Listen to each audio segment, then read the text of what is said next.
This is the Red Line Network. You ever wondered what happens when a group of guys gets together and gets up too early on a Saturday to talk shit about everything and nothing at the same time? Well, you're in the right place. Coming at you live from a studio inside of a mall somewhere outside of bumfuck Cleveland and other various parts unknown. This is Unscripted. On the Red Line Radio Network.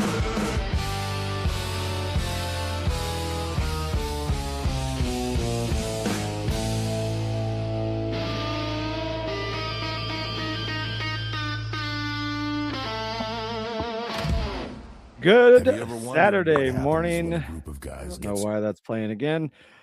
This is Unscripted on Red Line. I am Deez, and with me today we have the star of the show, Adam. Good morning, sir.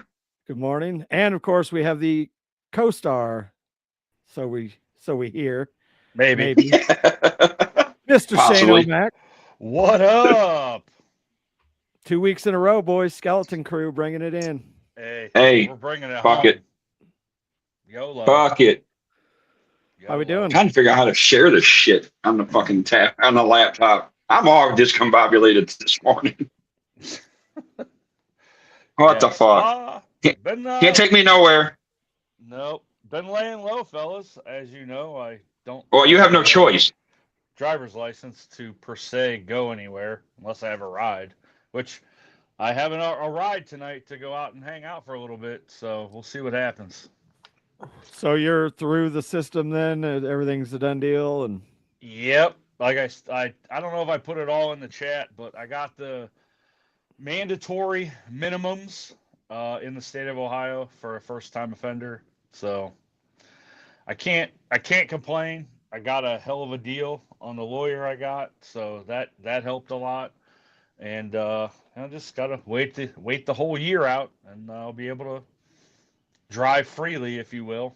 I have work privileges and doctor's appointments. So, well, I was suspended and or revoked for the better part of a decade, and yikes! Goddamn, D's. Now, granted, for that decade, I did not adhere to said suspension and or revocation. Knock on wood. Which knock on wood. Which is why I also landed in the Woodford County Vacation Center. But yeah, it sucked. I did manage to get a work permit. See, Shane, I don't know how it works in Ohio, but here in Illinois, I had it made because my boss was basically like a good friend of mine for like almost 20 years. Like he had his own business. I worked for him. I was doing flooring. So I was a contractor, so to speak. So he signed my paperwork for my work permit and basically put on there that I'm on call 24/7. All right. So I kept a fucking tool bag in my trunk at all times, just in case. Now, I didn't completely abuse it. I didn't go out partying and drinking, but like if I wanted to go somewhere, go to the grocery store or something, go to a buddy's house, then I would do it. Thankfully, I only had to do that for a year, and then I had to jump through all their hoops and got my shit back, and have been mostly incident free. I've gotten pulled over for speeding a couple times, but Illinois DUIs are no joke. I mean, they're no joke anywhere, but Illinois, right? Man, woo. I didn't have a traffic ticket in the state of Ohio since 2008. So, it is what it is. It happened for a reason, and I've learned from it, and Don't do it again. 100% I won't do it again. I'm home before dark every night. So better have your ass home before the street lights come on. That's exactly what I was thinking too. Street light bullshit. Welcome back to the 80s. Yes. Oh, unfucking real. Now, and the thing is like have you realized now, since you've been through, like, going through this, how much you hate being at home? Dude, I was never a homebody ever. I'm Right never now, you home. have to be. For the most part, yeah. Like I haven't done shit. Like yeah, I went to golf, but like that, I did that before. But like Right. Monday, Tuesday, Thursday, and I stayed home last night for the entire day. Like I got home at 3 o'clock and didn't leave again till this morning when I went and got coffee. Like it's interesting. I need to get myself a console Or a hobby. That costs money. All my hobbies were not being at the house, and or cost money. You know what's funny is back in the day when I was illegal, either by suspension or by revocation, I wanted to go everywhere and did. And now I'm perfectly legal, not a care in the world. I don't go nowhere. Yeah, I don't want to fucking leave. Like, Yeah. I go to work, I go to the store once a week, and then like every once in a while I'll go do something just to get to the house and to not, hang myself from the fucking shower curtain. But Deez gets up every morning. He gets home from work, takes a shower, whatever, and then he does the Wolf of Wall Street. I ain't fucking leaving. Yeah. Yeah, pretty much. My feet the cats, and I park my fat ass in the recliner and turn on the Xbox. That's my life. Now, have you always been more of an Xbox guy than a PS5? Xbox 360 is where I made the switch because of Gears of War. That makes sense. I was PlayStation 1 and 2 and then 360. Did the original Xbox come out the same time PlayStation did? Pretty close. Okay. Yeah, it was very competitive because one had to come out and the other one saying, no, we can't let them have all the fun. Let's bring ours out now too. Yeah, it was relatively close, but I went over to a buddy's house and he had an Xbox, and I think the 360 hadn't been out very long, maybe 5 or 6 months, and I was still, I think, rocking the PS2, and he had Gears of War, and he's like, "You got to check this game out." So I played it, and I just instantly fell in love when I ended up moving to Indianapolis. Bought an Xbox 360. I had that and Madden, and that was it. That was the only games I played. I was in the MLG, which for you non-nerds is Major League Gaming. We were sponsored for Gears of War. We were just fucking killing it. And then evolved into like NBA 2K and other shit. But yeah, Gears of War is what made me make the switch. Were we all or not Nintendo guys? Oh yeah, of course. That's all we had. Well, Sega came out. I did. I was part of the Genesis generation, so I was Nintendo 1, Nintendo, Super Nintendo, Nintendo 64. I never got into that. But then I got the Genesis, and the Genesis had a much better football game at the time. And so I played the hell out of that. I got a GameCube, but it was ass. Like, oh god, when Dave loved the GameCube, or not the game. He loved the Dreamcast.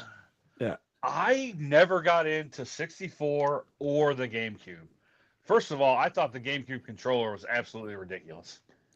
The wrestling game. I don't remember which one exactly it was. NWO and WCW NWO Revenge.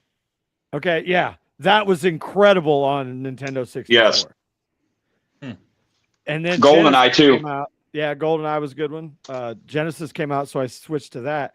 And I tried the GameCube, but it was way like marketed to the younger generation. So I got into PlayStation, and from there, Metal Gear and Bionic Commando, and what was the other big one that I was into? I'm not gonna be able to think of it now. It was kind of Metal Gearish. Was it Tom Clancy's? No, but in that same. SOCOM was another good one. Yeah, SOCOM was good. God, Siphon Filter. I've heard of that. Siphon Filter. Yeah. See, was a great game. God, I ain't heard that fucking name in a long ass time, bro.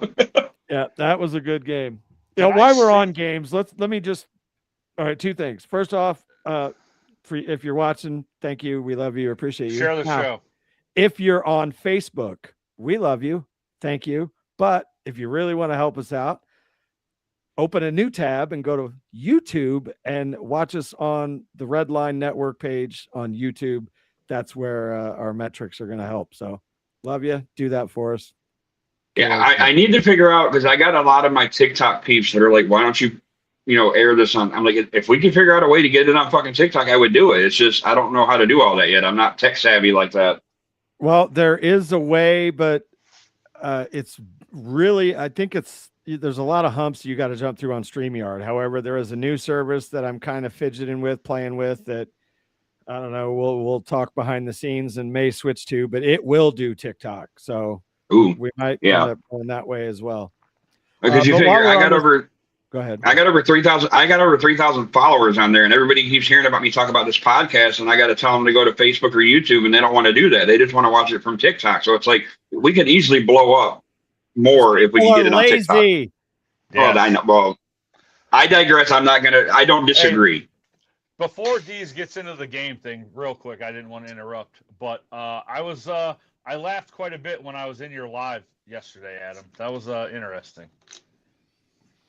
Which one? Oh, yeah, during the day? With the two girls? Yeah. Dude, that's nothing. A battle, or was it just you? No, well, that's what we do, is that when we do it like that, we co-host, as we call it, because in that way, everybody that's live gets, because TikTok, if you don't understand it, it's all money-based.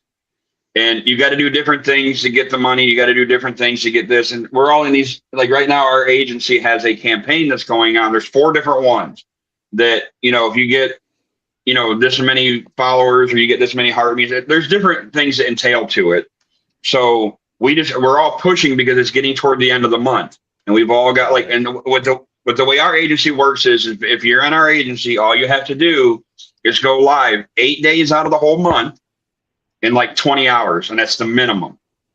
But because we had a tournament, an interagency tournament that we did, that has pushed us beyond what we ever thought. And so now we're all pushing towards getting 100K diamonds, 200K. We had one guy get 500K for the month. So we're blowing the fuck up on, bonuses for the month. And we're just trying to push because we got 3 days left now. So, but yeah, it's fun. You ain't seen shit yet. Wait till you come in on a night when we're all drinking. Deez would even like that. I could imagine. All right, Deez, get into your games. What do you got? Are you guys gamers at all? Like now? I mean, it depends, because I was real big into Call of Duty until you started getting all the fucking cheating assholes coming in with their, different things and shooting through walls and all that bullshit, and then it got to the point where it wasn't fun anymore. But I would like to get back into it, but I heard it's not much better, the new version. No, Call of Duty's ass. That's what I've heard. The big story of the week. Oh, GTA. Grand Theft Auto 6. There's finally a release date. There's been a release date. I mean, but they did delay it once, and everybody thought they were going to delay it again. So far, it hasn't. I almost don't even want to open TikTok anymore, because it snuck into my algorithm, and now I see all these fucking idiots on there complaining about this and that. It's not even out yet. No, but pre-orders opened up on the 25th. And so let's go through the complaints by these idiots. First complaint is they raised the price. $80 for the standard edition, $100 for the ultimate edition. Okay, yes, the price got raised on regular, but you knew that was coming. Games are one of the few things that don't follow the trend as far as inflation goes. Usually a system will come out and games will hover around the same price for the lifetime of that system. It just is what it is. This one went up by, I think most games usually retail now for $59.99. This one is now $79. It's gone up $20. I don't give a shit about that. It's $20. I know. Do you want the game or not? Shut up and pay it, right? Yeah. And I got a whole point on that too. And then they're complaining about the Ultimate Edition, which basically you get all these like cars and clothes. But the big complaint is that there's actual stores. So if you're familiar with GTA, you ride around the city, there's shops and tattoo parlors and things like that. Well, there's some that are going to be locked for only people that have the Ultimate Edition to go in, and people are losing their mind. Like, you're locking content behind a paywall. No, asshole. It's locked behind the Ultimate Edition. It'd be no different if they just gave it to us, but instead they make it immersive and we get to actually go to said shop, store, whatever, crying about that. Then they're crying about there's no online mode. It's a single player game. Hey, jackass, every fucking Rockstar game that's ever been made has a single player game, but then they introduce online later. Probably going to do the same thing here. But this time they're probably going to charge for online. Well, yeah, I can see where you would base that off of the fact that they've never done that before. But even if they do, Grand Theft Auto 5, which some would argue is one of the greatest games that has ever come out. You know, if you're a hardcore gamer, if that's not on your list, I don't know what to tell you. You missed out. But it came out 13 years ago. Online mode for that game didn't come out until over 2 weeks after that release. No big deal. They are releasing a content update for GTA Online this month, 13 years later, for free, just like every other fucking update that they have done. Now, granted, there are microtransactions in the game where you can buy shark cards, which is in-game currency. Right. That's just where we are with gaming today. You're never going to get away from microtransactions. But the bottom line is you spent, $60 13 years ago, and you're still getting all this content for free. And these people actually think that all of a sudden Rockstar is going to completely pivot and change their business model. And I want to reach through my phone and grab some of these little fucking pimple-faced pimp squeaks and beat some goddamn sense into them. You did not realize that if it's been this way for years, why, if it ain't broke, don't fix it? Right. And okay, let's just say that greed has finally taken over and that they are going to make GTA Online its own separate game. I'll pay for it. I just saw them go through 13 years of free content updates for their previous version for free. So now if you want to charge me $60 and still promise me that you're going to put, at least 5 or 6 years worth of work into updating and whatnot till the next big thing comes along, I'm okay with that. Like, now, when you say that they have the universal one that has all the stores and stuff that are unlocked, if you don't have that, is there a way that you could do things like missions and make money to unlock those stores? Okay. Oh, that I don't know. As of right now, I don't think so.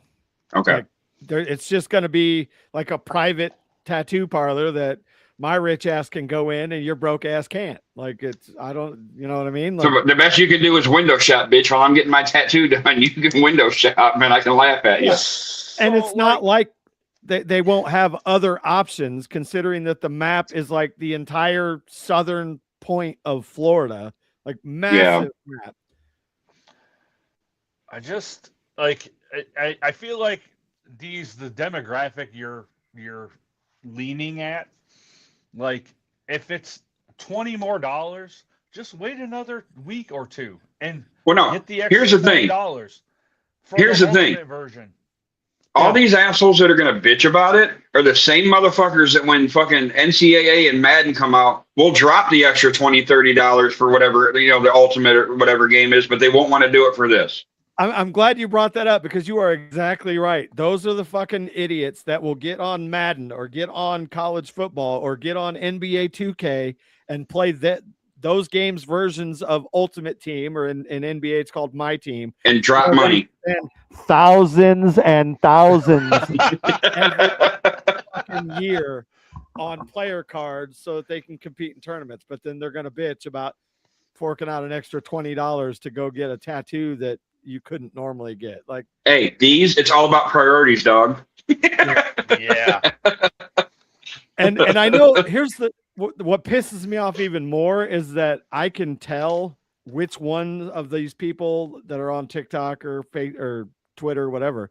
You can tell the ones that are literally just posting it for rage bait, for clicks, for views, and that's what just drives me nuts more, because I want to get on there and be like, you fucking stupid retard. I'm sorry. Tell us how you really feel, D's. Yeah, but that's exactly what they want, because that's what drives the content world, is views and clicks, and it just isn't it a shame though that it doesn't matter who we hurt or anybody's feeling, like with everything with the society that it is today about everybody getting their, like, it doesn't matter whose feelings you hurt, as long as you're getting your clicks and your fucking views, you don't give a fuck about what anybody says. Oh, for sure. Yes, so I'm 51 and I'm sitting here bitching about video games. It will be like that till the day we die. Like, we'll be those assholes in the fucking nursing home with fucking still playing fucking PlayStation, whatever at that time. Yep. I'll be grabbing a CNA's ass with one hand and a game controller in the other. Would not be surprised at all. So how was everybody's week? Let's get into that shit. I know we always do, but I played terrible at golf on Wednesday. Work was meh all week. Of course, I thought things would run smooth this weekend, and I come to find out that so many people called off that one of the mills aren't running today. So that's just wonderful, because people suck. That's why. What do you? Hard to find good help. That's no shit. What do you do, if you don't mind me asking? I am the shipping supervisor at a paper mill. Now, when I say that, we make and ship, and for me, is 2.5 tons of rolled brown paper. It's called corrugated medium, and we send it to box companies, and our stuff is the wavy paper in the cardboard. Does that make sense? Oh, the shock absorber. Pretty much, yes. Yeah. It's called corrugated medium. That's what we make. So you don't make the two outsides, you make the shit that goes in the middle. Correct. That little buffer that, I got you. Yes, that's what we make. That's fascinating. It's stinky, let me tell you. I can imagine. Yeah. Just the byproduct. Paper mill stench is not fun. My bet. So, but yeah, no, other than that, it's just another normal week, and I will say I am saving a little bit of money. A little. So there's that. Saving on gas? That too. God damn it, these. I was scrolling back through looking for something in the chat this morning, and I just started laughing out loud, and she's like, "What the are you laughing at?" I was like, "Oh, nothing, just the digs and the burns I got for telling them that I got no driver's license." And Adam, you made a comment and said, "What's he gonna do? Drive up here?" Oh wait, dude, it was one of those things where, like, the door was wide open. I had to stick wide the foot right through it. Yeah.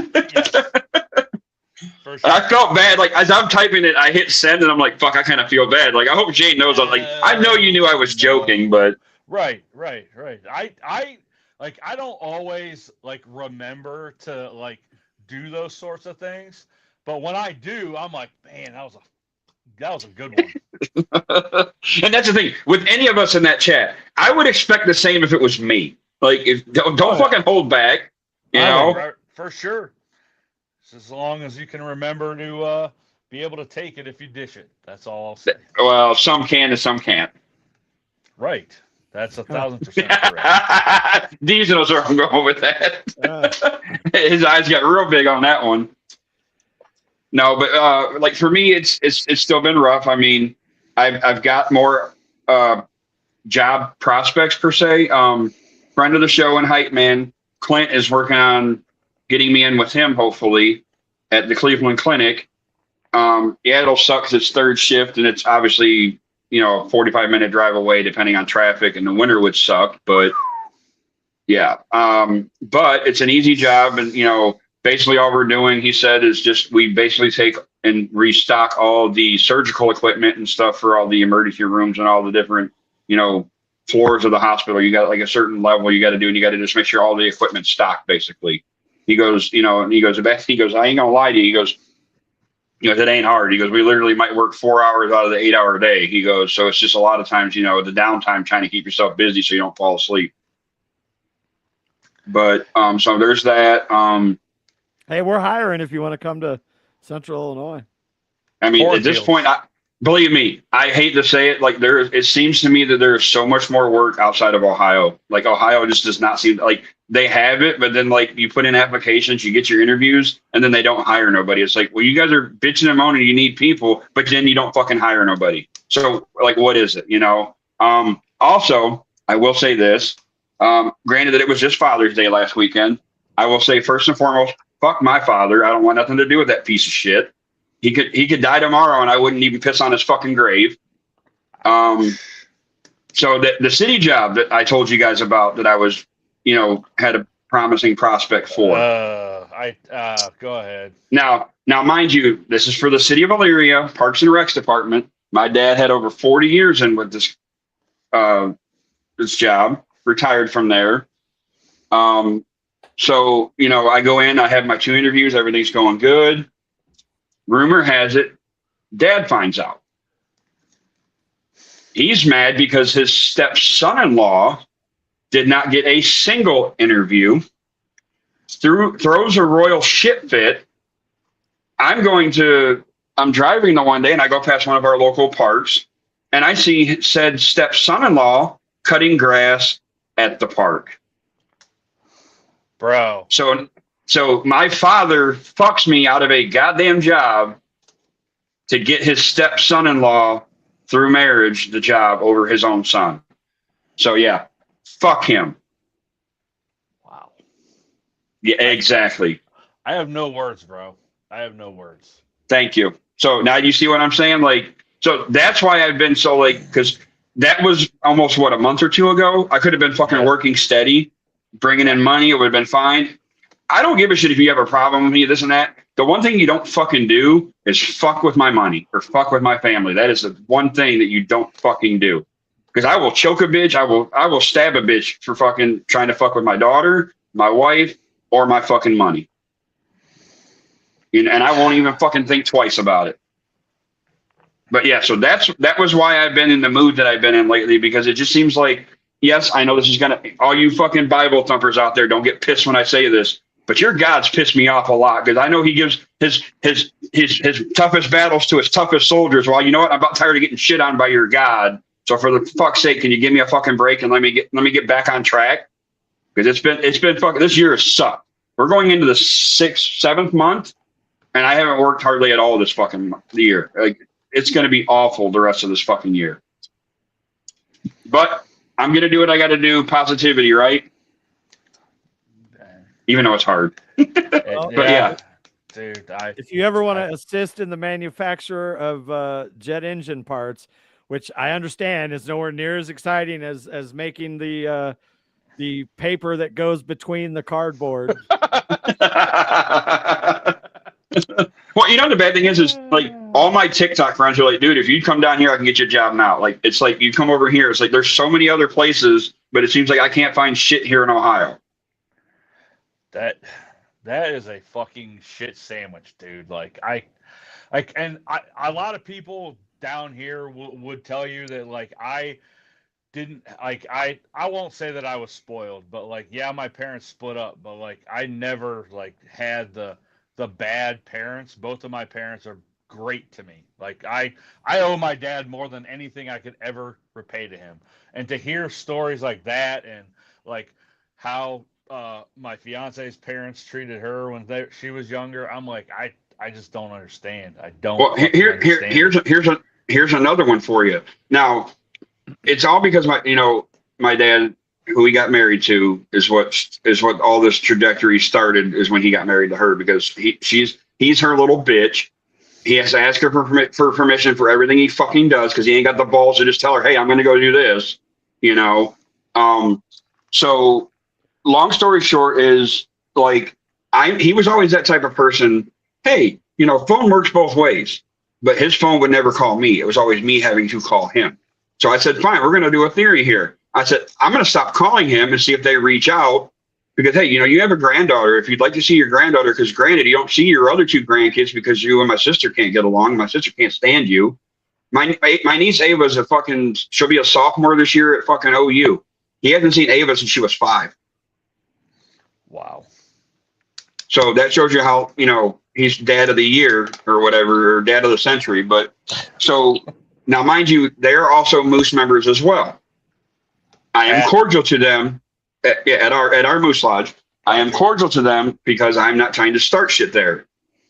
And so they show up or whatever. And our president at the time was a female, Sharon, was watching, and she did not appreciate that Piper goes into the bathroom and my dad is waiting for her to come out. Like he's basically almost got her cornered so he could talk to her. I don't like that. No, that's not good. So I'll be right back. I'm going to go hug my dad.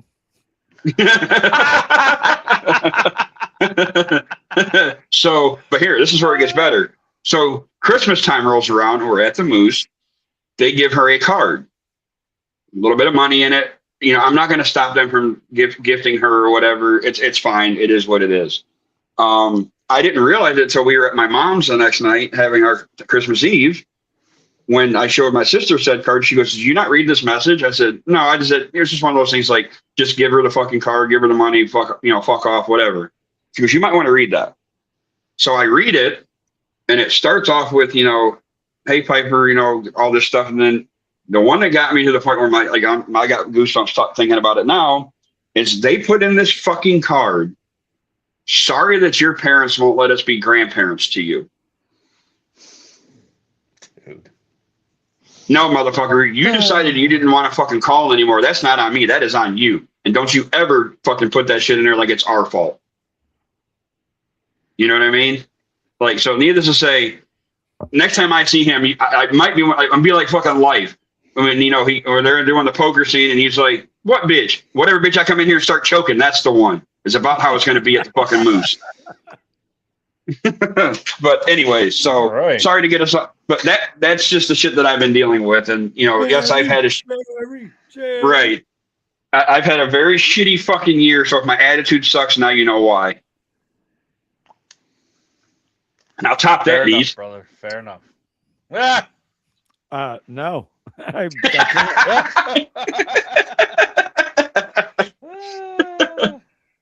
No, man. Good on that. You guys watching World Cup? No. Yeah, me neither. Don't really give a shit about soccer. I don't either. But look, if by some miracle we win the World Cup, I think the rest of the world has to stop calling it football and call it soccer.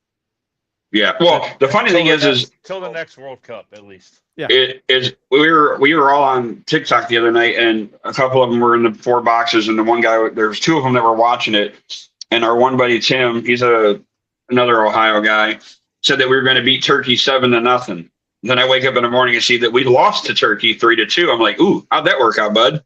Like, what the fuck, Well, to be fair, we didn't. I only know this because I watched the Pat McAfee show every day. Because we had already clinched our group and a spot in the knockout round, we had like 5 or 6 of our normal main starters or whatever that didn't even play. We had a backup goalie in, and then there were a couple guys that got yellow cards, and they didn't want to risk them getting another one because that means they have to sit out a game. So, like, they put reserves in and still only lost because they gave up a goal in the last few minutes. Okay, see, I didn't know all that. Yeah, they've got a legit shot. I mean, it's out. Like, by no means are they the favorites, but like, we're not a joke in World Cup soccer the way that we have been for decades. The women's team has always been the good one for the U.S. Yeah, and they've still only won it once, I think. Yeah. And then the year that she took off her fucking shirt and everybody was throwing a fucking fit. Yeah, Mia Hamm. Yeah. Yeah. And whatever, get over it, people. Chastain or something. Oh God, that don't get yes. Just let it go. No. Chastain, is it Brandy Chastain? Brandy? Yeah, that's not the one I'm thinking of. I'm thinking you're thinking of You're Rapinoe. Rapapone. That's the one. Yeah, Rapinoe. That. Yeah. Rapino. Yeah, that bitch. Whatever. Yeah, I'll get us canceled. You get me started on that. How long does this shit last? 'Cause that's all we're going to be hearing about until it's over. I believe the knockout starts 4th of July next weekend. Okay. Is when Yeah, because well, it's funny because I got that buddy of mine on TikTok who drives equipment trucks for like bands and rappers and shit like that. I actually was a little persuasive because he sent me a picture of his semi. They were at the House of Blues in Boston, and it's right outside the fucking Fenway Park. So I talked him into it, and he ended up going to the fucking Red Sox and Yankees game. He goes, dude, I'm so glad that you were able to talk me into it. He goes, by far one of the greatest experiences. He goes, that place is, he goes, if you haven't been there, he goes, you got to go watch a game. He goes, and but obviously with all the soccer shit going on, there's different country, like, nationals from every country, like in different cities, because they're having games in like Foxborough. They're doing games here in Cleveland that they did. And he said that he sat with a bunch of Norwegians and he goes, had the fucking time of his fucking life because their way them guys just like to party. Yeah, we play on Wednesday, July 1st against Bosnia in the first round of the knockout round. And what is it? Single elimination? Yeah. I believe so, yeah. Okay. That shit was confusing, like how that works. Oh, this is the knockouts, and then there's this, and then if you lose this, you go over into this group and play these guys. It's like, what the fuck? Yeah, group stage is like round robin, and then they seed it by that who comes out with the better records. Then they basically go into, I think it's 16 team single elimination. I thought it was 32. Maybe. No? I don't know. I don't either. So you could be right. Yeah. But speaking of sports that nobody gives a shit about. Basketball? Even worse. Oh, shit. Women's basketball. Oh, yeah. and look, I don't watch WNBA. It's just not my bag. Look, I know that they could all beat the living dog shit out of me if I played them one-on-one. But the commissioner of the WNBA needs to be fucking fired. Yeah, for the Caitlin Clark shit? Yes. Like, how can you have a generational talent? Like, literally, I know she's only been in the league, 3 years now, and she's already probably a top 10 player in the history of that league. They don't treat her like it. Just get absolutely abused game after game after game. Yes. And I know that they went back after the fact and they suspended that chick, rightfully so, for a game, but still. And then on top of that, they put out their big promotional 30-year anniversary poster, and she's not on it. But you know who is on it? Angel Reese. The queen of the me-bound, Angel Reese. Did you say the me-bound? Oh, my goodness. The me-bound. Yeah, the me-bound. Yeah, the me-bound, because that's all she does. She fucking throws up bricks and then gets her own rebound. This is another prime example of, I hate to say it. Paige Buckers is on it, who's a rookie this year, super talented, going to be a superstar for a long time. But the bottom line is that Caitlin Clark is the reason. I don't give a shit what Angel Reese says or said in that press conference 2 years ago. No, bitch, we're not here to watch you. Like, their attendance has gone up leaps and bounds just in the 3 years that she's been there. They went from an average attendance of like 2,000. This is across the league, 2,000 a game, to last year. I think they finished at like 9,000 a game. The Indiana franchise was averaging barely over 1,000, and they're damn near selling out their home games because of her. Well, I also heard too, though, that, like, yes, love him or hate him, he's got some controversial takes or whatever, but Jason Whitlock has been all over this whole situation, and his biggest bitch seems to be that the coach doesn't fucking use Caitlin as well as she is either. Like, she's out there doing this and that, and then she takes her out for whatever fucking reason. He goes, why is the coach taking her out in this situation? He goes, it doesn't fucking make sense to me. Like, her own coach is fucking holding her back. Yeah. I've seen that too. Ty Schmidt on the Pat McAfee show has talked about that, where the coaching is pretty bad. But I mean, at the end of the day, like I said, she's a generational talent. She is the Steph Curry of the WNBA. Oh, yeah. Like, if she's open on past half court, she's a threat. Like, I've never seen, man or woman, other than Steph, somebody just pull up with such confidence from anywhere. If you give her a piece of paper's worth of space, she's going to yank it, and she's probably going to drain it in your face. And the fact that they are not taking care of this person, say what you want. Michael Jordan, he got shit calls were his way, blah, blah, blah. Right. But guess what? It happens. Just, go and look at Tom Brady, Peyton Manning, the superstar quarterbacks, and look at some of the penalties that they get. And then go and look at other lesser known quarterbacks, including Ben Roethlisberger, that get absolutely killed and they don't get the foul. You take care of your superstars. You take care of the people that put asses in the seats, which puts dollars in the pockets. Which, why does it seem like this is, and once again, it's this shit we're going through in this country. Why is fucking race still a thing in that too? Like, it's Angel Reese because she's black. Caitlin Clark because she's like, why does that fucking matter? Are they talented? Yes. Angel Reese, not so much, but still, if Angel Reese was fucking better, it wouldn't be a fucking issue. There's a lot better, black players in the league than just her. Why is it she's the only one that gets the attention? She was the cover of the NBA 2K. She was the W version, which is the same game. They joined together 2 or 3 years ago. She's a cover athlete. And she's ass. I'm sorry, but all she can do is rebound. Who's there's an athlete. Is it Durant that's going after her? And it's been a bunch of like Twitter beef back and forth of them talking shit. And it's been fucking hilarious. I haven't seen that, but I'm going to look it up. Oh my God. There is a guy on TikTok that posts like after every game.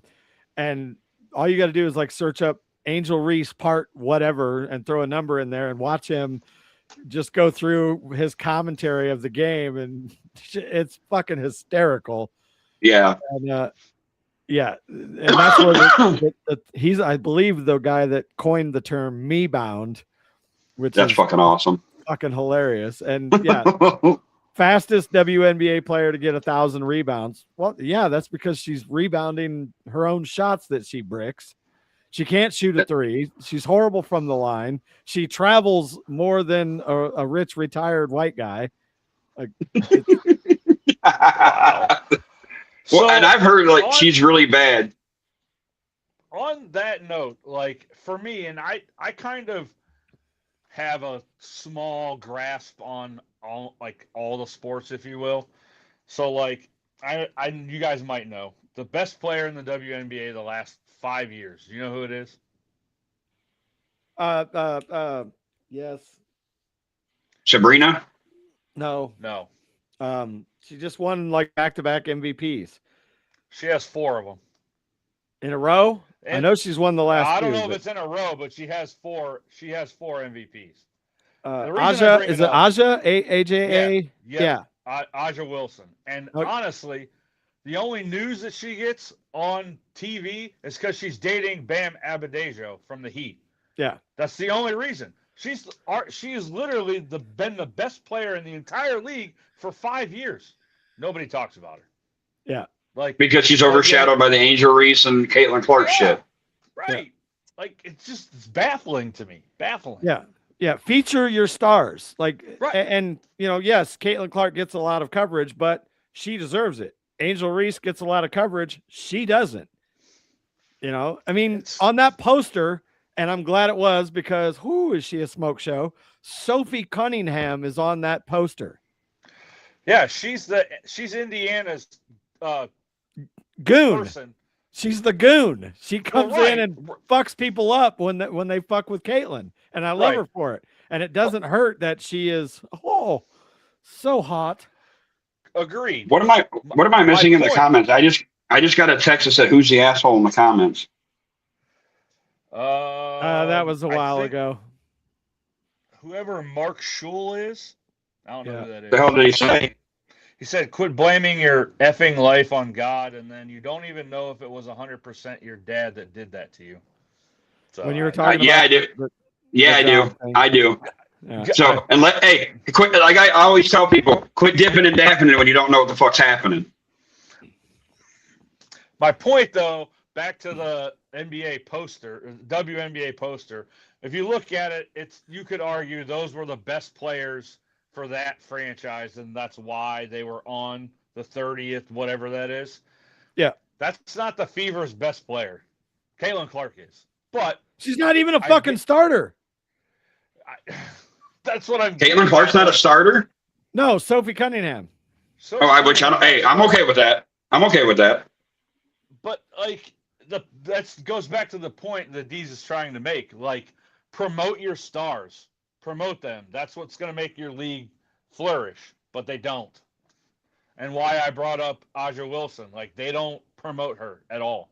I knew about her because I follow a little bit, because there's a girl that plays for the Aces that went to a school in the town I live in, so like I kind of followed it a little bit.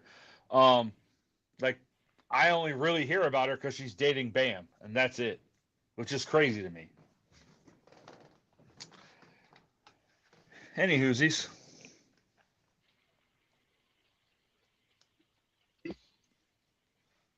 I was trying to pull up that actual poster, but I brought it up. That's why I said that.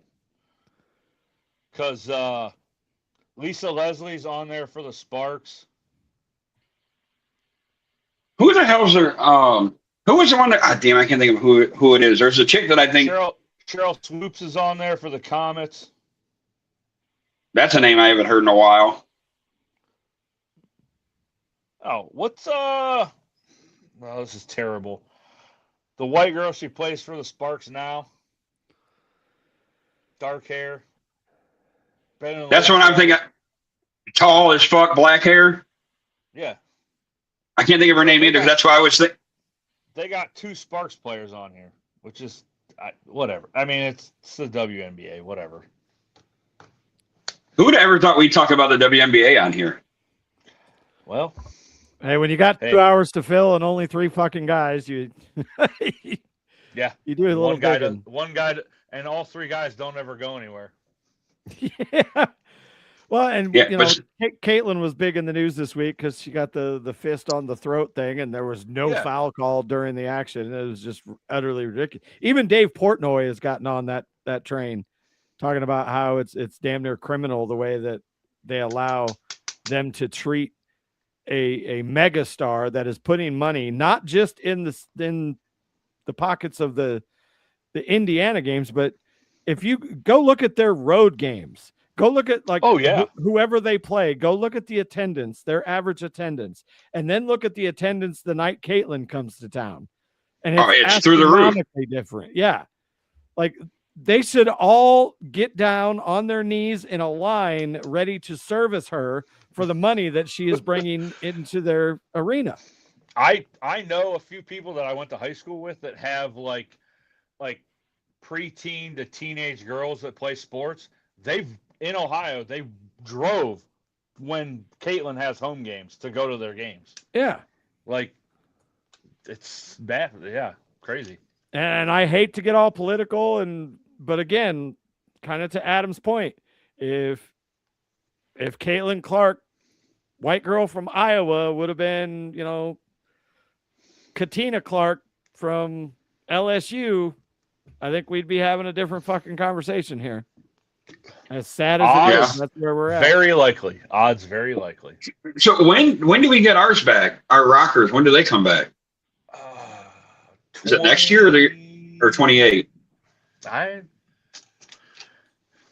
have the technology. I'll be that guy. Because I want to, because obviously I'm curious to see, because damn well when Indiana comes to town, as long as Caitlin's still there, that we're going to have, it'll be the fucking hardest ticket to get a hold of. Correct.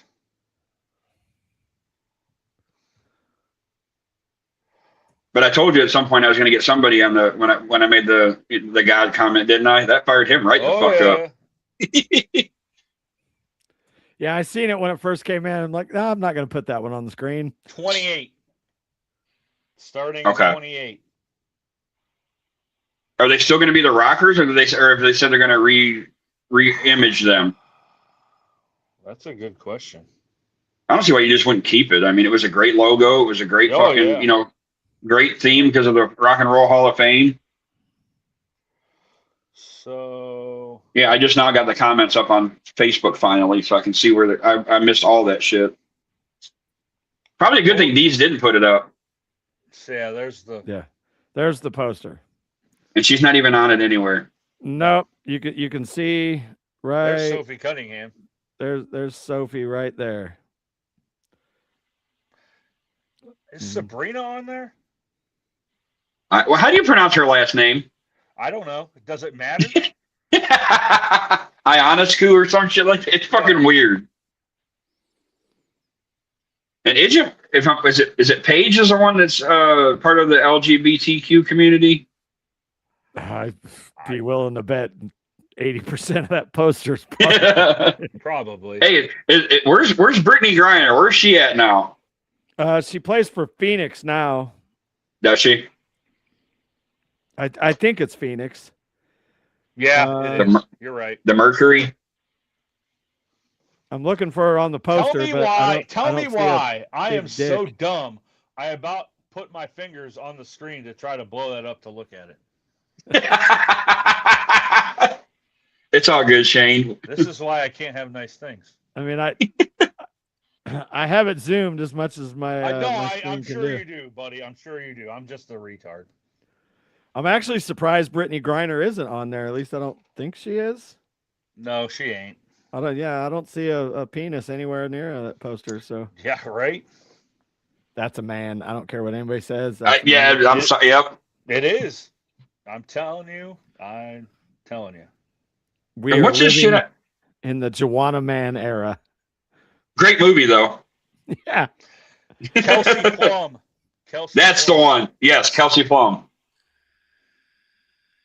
I don't know what it is about her, but I think she's hot. I know a lot of people don't. Kelsey Plum? Now I got to look. Who was she married to, Shane? No, she was married to another athlete at one point, but it didn't last long. Oh, okay. Man, she looks like she could whip somebody's ass. Yeah.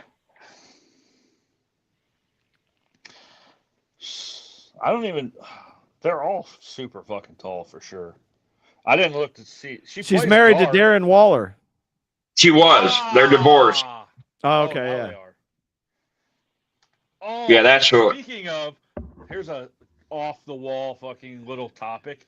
So Wednesday, when I was down at the Canton City Municipal Court getting charged, if you will, I see this gentleman walk in with not older, but a former player, Raiders player jersey, and it was Henry Ruggs. I'm like, good Lord. Go figure. The irony. He's still in jail, right? Yeah. He probably shouldn't get out of jail. But I found a lot of irony in that. Man, I really think I read that he's about due to get out, right? Yeah. Did he only get 5 years? Look it up right now. I don't know. I don't know why I thought it was 10.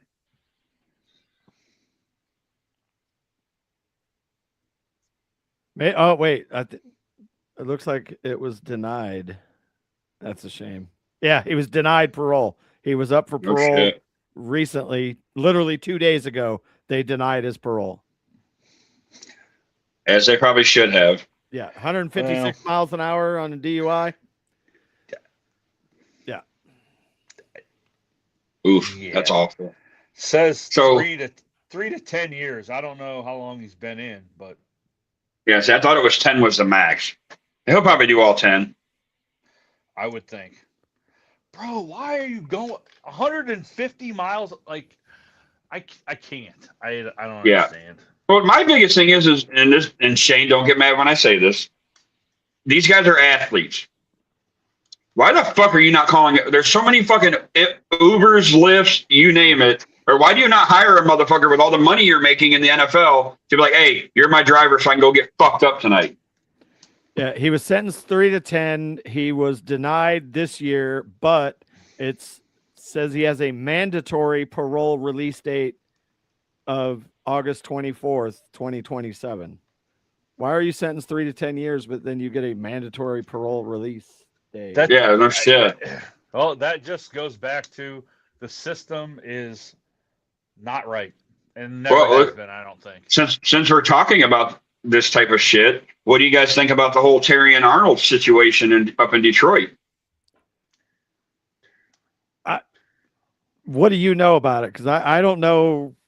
What did he have somebody pretend to rob him? Is that I only no? I heard. I don't know the whole thing either. It was one of those things like it kept popping up so much throughout the fucking day. I got tired of being spammed with it that I didn't even go look at it. I don't know why I want to say it was. I thought it was something to do with like, did he beat up somebody or did he fucking, was it trafficking or something? Like, because they're talking about he could be gone for like a long time. Yeah, it says on the evening of June 24, 26, he was arrested and charged with kidnapping and robbery after turning himself in following a warrant issued in Florida. The charges include multiple felonies with the possibility of being sentenced to life in prison. Charges stem from multiple incidents during the first week of February 2026. Multiple individuals were accused of kidnapping 3 individuals on February 4th in Tampa.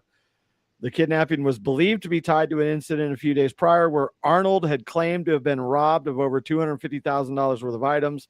He denied involvement in the kidnapping at the time. June 24th, prior to Arnold's arrest, 2 individuals pled guilty to the charges and basically rolled on him. So it looks like somebody allegedly stole from him. So he had a couple of his boys go kidnap them. Wow. Like you're in the fucking NFL, bro. What are we doing? Go buy another chain. Just go buy another chain. Not like you couldn't do it anyways. Or call the cops. Like, yeah, get them involved. At least, you know. I don't know. Have you guys ever? Go ahead. No, I was. Go ahead. I was thinking of something else, but go ahead, Dees. If you're gonna be a career criminal, whatever, thug, and a professional athlete, take notes from Marvin Harrison. Like, do it his way. Do you guys know anything about that situation? You talking about Senior? Yeah. I don't know about this. Do a deep dive on Marvin Harrison Sr. and you'll find out some shit. Like, he is a very, very high up individual in street gangs in Philadelphia. And he got in the league and he distances himself, but by all accounts, he still pulled strings and whatnot. And nobody ever tied anything to him. But there was a documentary. It might have been I don't know if it was quite ESPN, but it gained a little bit of traction and then seemed like for some reason, Roger, it quickly went away. But there was a lot of people that would come out and was like, yeah, that Marvin runs the city when it comes to street gang shit. And no offense, but he doesn't look like the type that would be that way.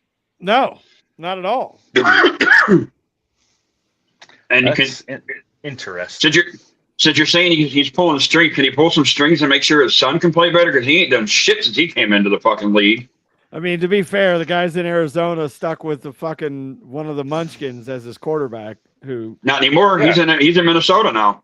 Right. Well, so we'll see what he does. But okay, so now he's got Brissett, Carson Beck, and Jacoby Brissett. Like, well, is that an upgrade? This is a great segue because I was going to see if you guys have been hearing about the proposed 3-team trade that includes the Cleveland Browns, the Cardinals, and the Patriots. Oh, God. Oh, for us to get Jacoby Brissett? Them and the Cardinals get Shador. We would get Jacoby and the Patriots' 3rd-round pick. I think the Patriots got, I don't remember who they got, but then the Cardinals get Shador and Keon Boot or whatever, the wide receiver from LSU. Is the trade that's being tossed around right now. I don't know, man. I think I take my chances with Carson Beck, to be honest. I don't understand why we get rid of Shador. I think he's better than Deshaun. I don't know what we're going to get out of Deshaun. Yeah, and I'm not sold on Jacoby Brissett. Like that was my point. Like, he flashes time, every now and then, but like there's not been consistency there that makes me want to trade away, although I don't think he is, but trade away potentially a starting quarterback. Right. I think Jacoby Brissett is that career backup guy. Yeah. You know what I mean? Like if you're he's Mason Rudolph. Yeah. Yes. He can come in if there's talent around him. He can look pretty decent. But if the game is on the line and it's on his shoulders and he's got to make one throw to save your season, he ain't the guy. Yeah. Look, if shit were to happen and Aaron Rodgers couldn't play this year and we went with Mason with the team that's built around him, I'm okay with it. Do I think we might lose a couple more games than we would with Aaron? Sure. But again, he can be as good as the talent around him. Quarterbacks like Aaron or whatever, they elevate people clearly. But if you have good talent, they elevate bad quarterbacks or even average quarterbacks. Well, the thing is, though, with your guys' situation, heaven forbid anything happened to Rodgers, would that be the time for all your fucking fans to start calling for Will Howard instead of fucking Mason? Oh, man, that's another thing I'm sick of hearing about. Like, well, it's the talks, and the boys on the my other show, they just can't come to grips with the fact that Will's probably not going to be a Steeler unless he just absolutely kills it. Like, right. It is a fact in that building that as of right now, gun to their head, they got to keep 3 quarterbacks. Will Howard's not one that they're keeping. What is their obsession with Drew Aller? How does that work out? Well, like he's got far more tools that like raw talent than Will Howard, probably far more raw talent than Fernando Mendoza, but he made some bad decisions throwing the ball. His footwork isn't great. Here's the thing about Drew Aller. Go look at the 2 careers between, Will Howard at Penn State or Ohio State and Drew Aller at Penn State. Now flip them. Yeah. They put Drew at Ohio State with all them weapons. Yeah. Literally, he's playing with a bunch of first-round NFL talent. And I don't think Will Howard is trash by any means. I think he could be a decent NFL quarterback. I think he's one of those guys that could be elevated by talent around him. I don't know that he's the guy. Whereas Drew Aller has the talent to be the guy, but he's just got to work through some things. And that's why when we got McCarthy, I wasn't super mad at it because I know that we're going into our next era of whoever the quarterback's going to be, whether it's Will, Drew, or a guy we draft next year. And Mike McCarthy is one of those coaches that I'm good, putting over him. But right now, I mean, there's no chance in hell that you're cutting a 3rd-round pick. It's just, Drew is on the team. Aaron is on the team. Right now, Mason is on the team. Will is getting every opportunity to win the job. He's the number 2 in camp. Will be number 2 probably throughout camp because they didn't get to see him last year. So they're going to let him get out there and get as many reps as possible. And it can be Will's job, but he has to take it. He has to leave no doubt that he can start in the NFL. And if he doesn't do that, he's probably going to be cut and maybe, if possible, stashed on the practice squad. What is this? Remember the Titans? Leave no doubt? Oh, yeah. I mean, that's basically he's playing for his NFL life. That's the only way that he can look at it. Look, I'm not a Steelers fan by any means, obviously, but can we at least just do me a favor? Can we get fucking Roman Wilson out on the fucking field this year? I hope so. My cousin was a Michigan fan, so I paid attention, and Roman's not a bum. Like he's not. That's why I don't understand what the deal was. But I've noticed too a lot of with Stefanski here in Cleveland. is this whole fucking inactive and active shit before games. Like, you got healthy players that are inactive for games, and a lot of them for the Browns were fucking wide receivers. Like, I don't know how many times fucking, Cedric Tillman was a healthy scratch. Like, what the fuck's the point in that? Like, you got these guys on the roster, put them out there to play. Yeah. Well, with Roman, he kept getting banged up, and he kept running the wrong routes. And Is that what it was?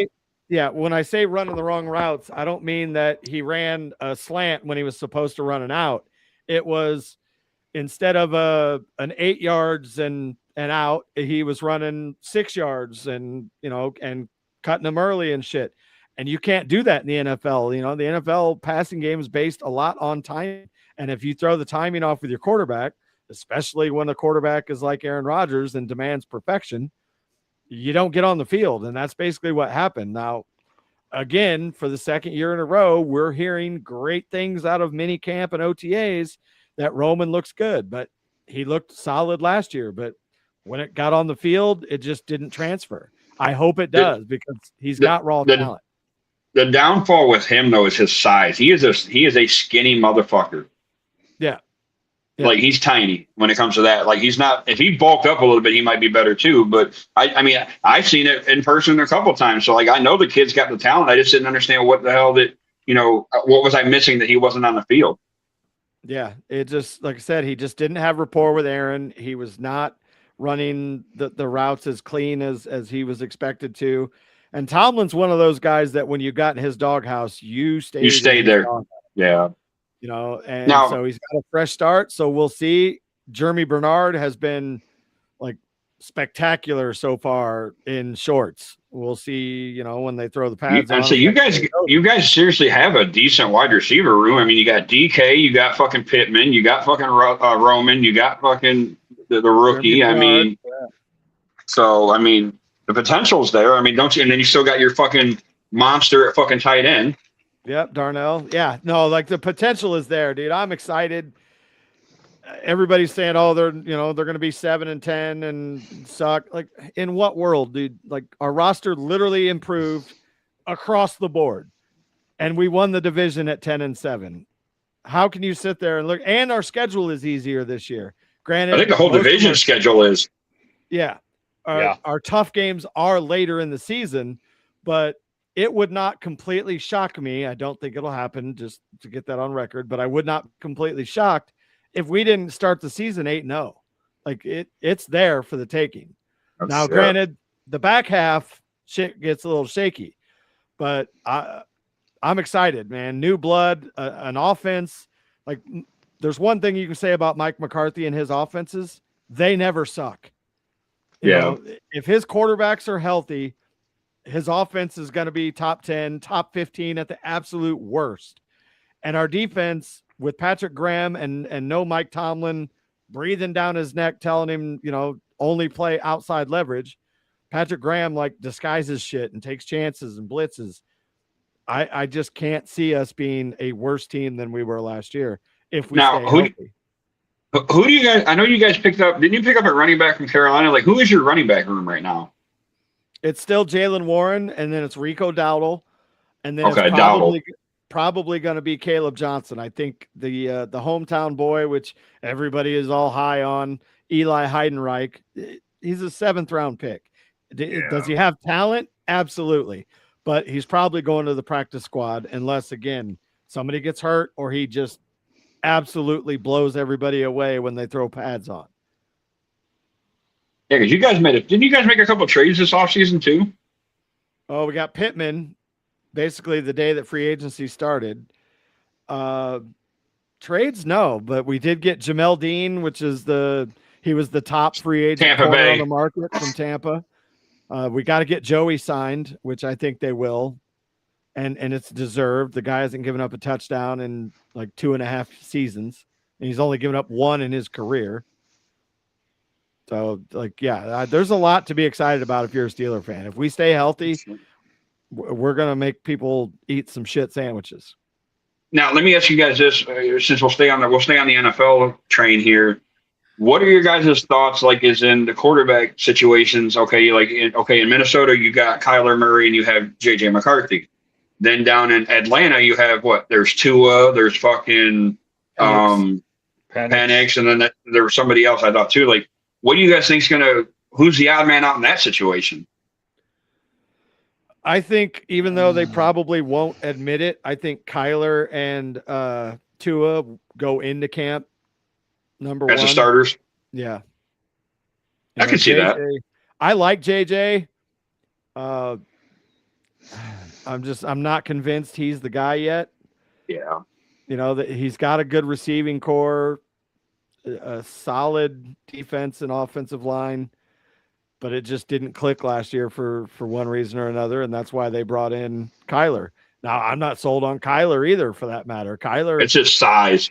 Yeah, Kyler one week will look like he's all world, and then the next week look like he shouldn't be playing JFL. Well, no, the problem with Kyler is he's good until Call of Duty comes out, and then you don't see his ass. That's when he disappears. That story, man, that was fucking hilarious. He's too busy playing Call of Duty. He's not reading the playbook, or he's not fucking watching film.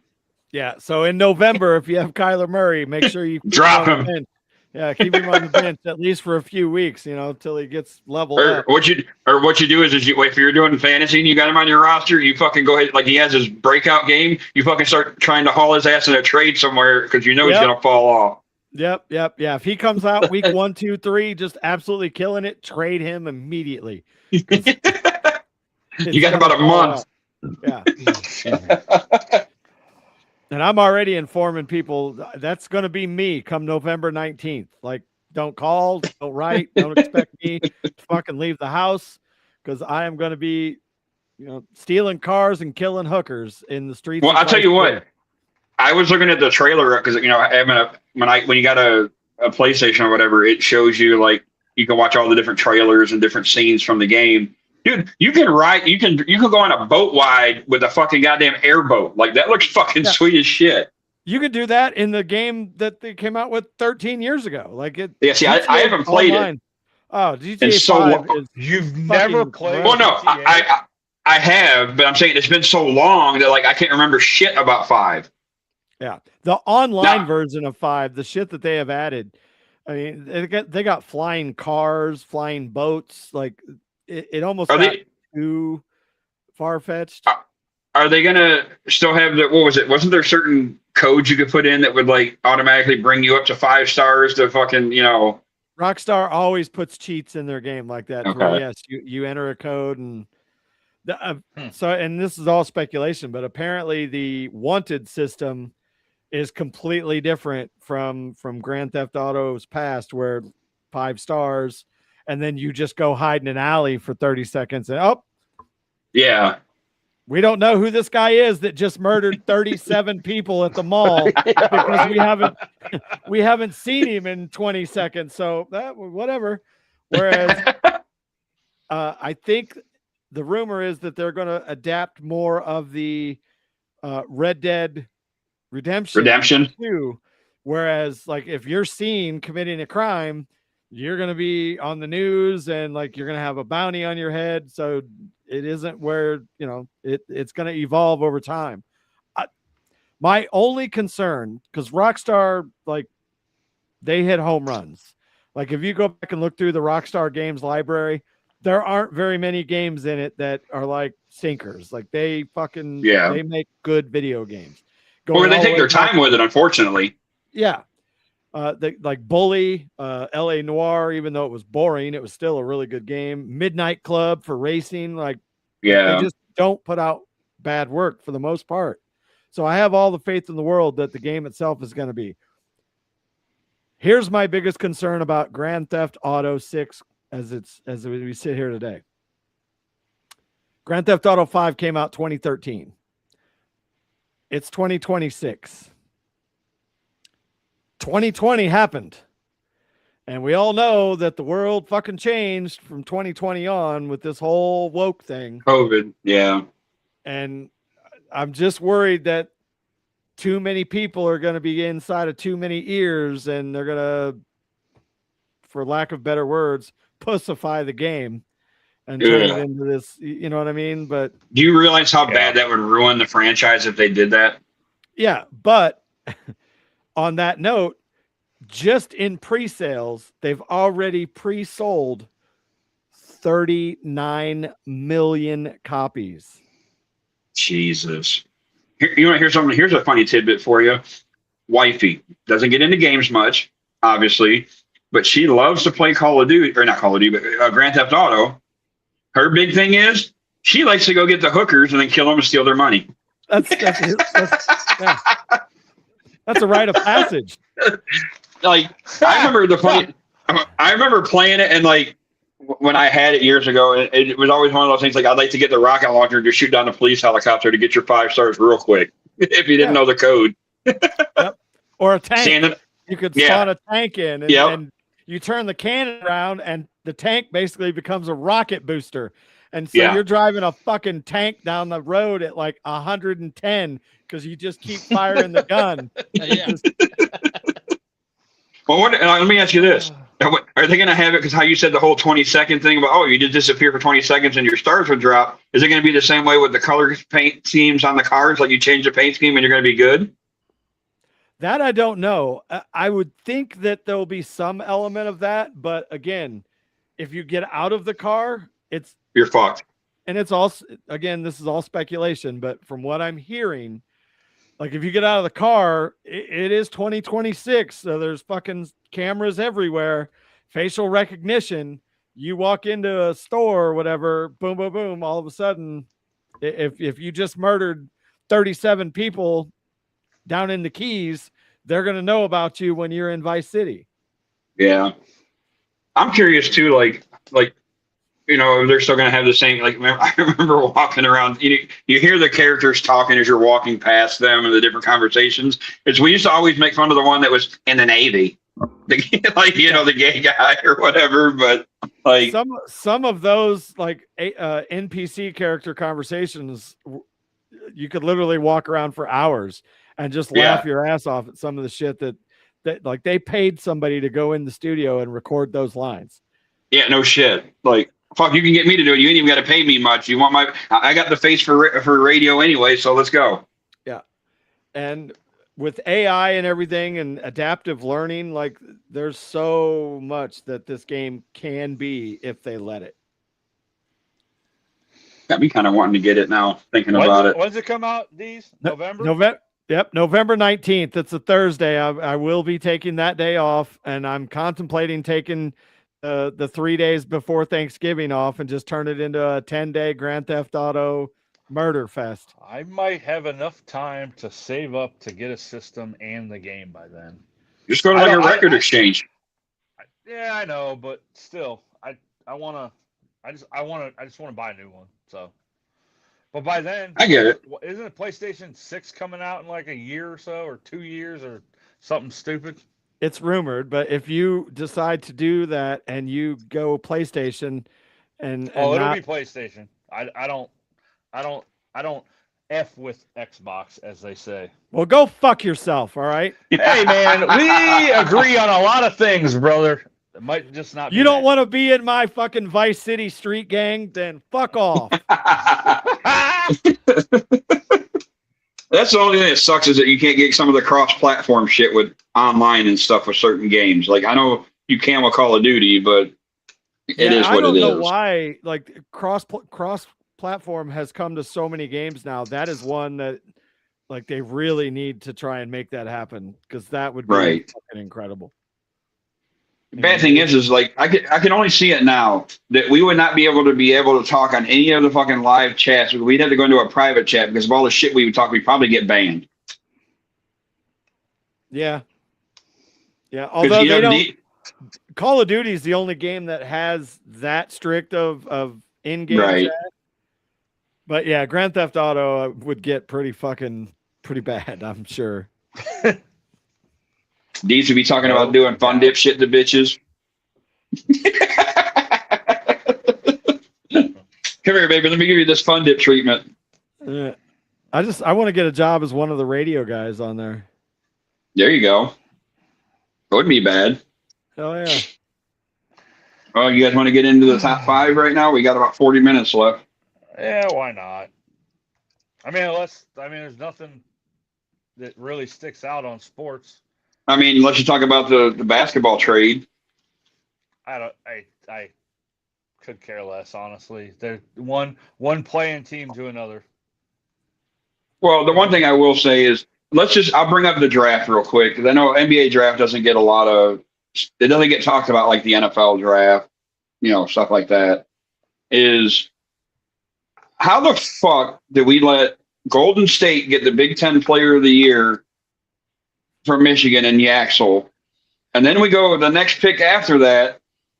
We let fucking goddamn OKC get fucking 7-3 Adai Mara to go with fucking Chet Holmgren and fucking SGA. Like, that just made fucking OKC that much better. But OKC got him for the simple fact they got to compete with Wemby.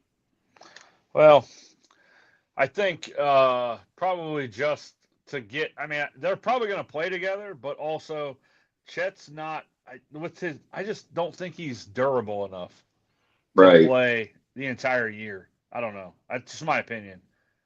So they needed another big body. But I mean, Wemby's a monster, honestly, and we'll see what happens. And then the Cavs didn't do shit. I mean, I don't like Giannis goes drafted somebody and traded him immediately. Yeah, well, I don't get that shit. I don't. And that's what I don't like with basketball. There's always a ton more trades of picks for fucking X amount of years down the road, and and now of course the big rumor is there's a chance that obviously we're going to keep hearing about I mean, I'm already sick of hearing about the LeBron shit coming back to Cleveland and what it would take to get him here. Would he come here? Like, I'm already tired of hearing about that. But I don't remember what the trade was exactly. If it was Mobley for fucking Jaylen Brown in Boston. Yeah. But I kind of would almost be all over that. There's that. It was, I mean, basically the hot takes right now are Mobley to Boston for Jaylen Brown, and to get LeBron. You got to trade Jared Allen. You'd have to trade Jared Allen, and then at that point you have no center to play. I mean, you're gonna start Dean Wade with those guys? Like, no, you're not. So I don't know. It's the NBA. It's whatever. But I guess we'll see. I ain't worried about it right now. And then obviously the big news too is Michigan losing their coach because he goes to Dallas.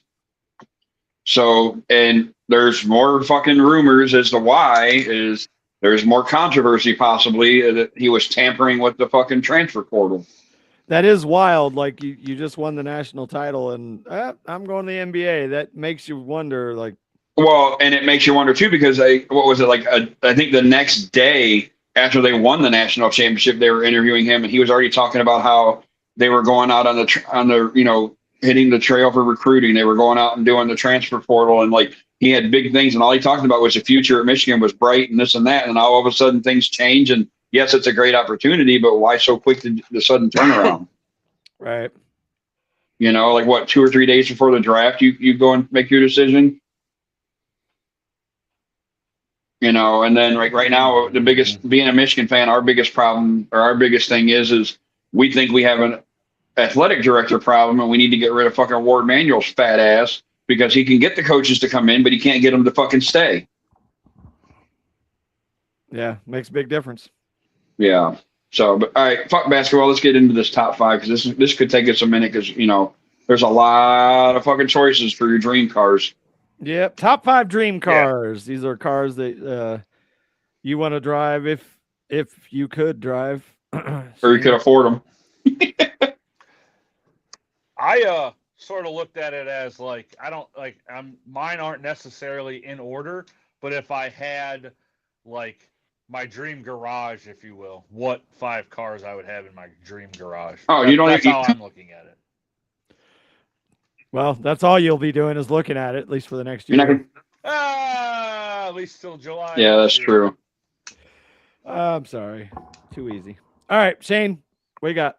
Number 5. I'll start off. I don't have an exact year, so I'll go with late 90s, early 2000s Honda Civic Si. Really? I just, that's when I grew up. That's when Fast and Furious? Yeah. Yep. Tokyo Drift. I did watch it. Dream I heard it was the worst one. Like dream car. I mean, yeah. And you come out here with a fucking I Honda said Civic. I didn't. All right, that's number 5. Go ahead. Go on.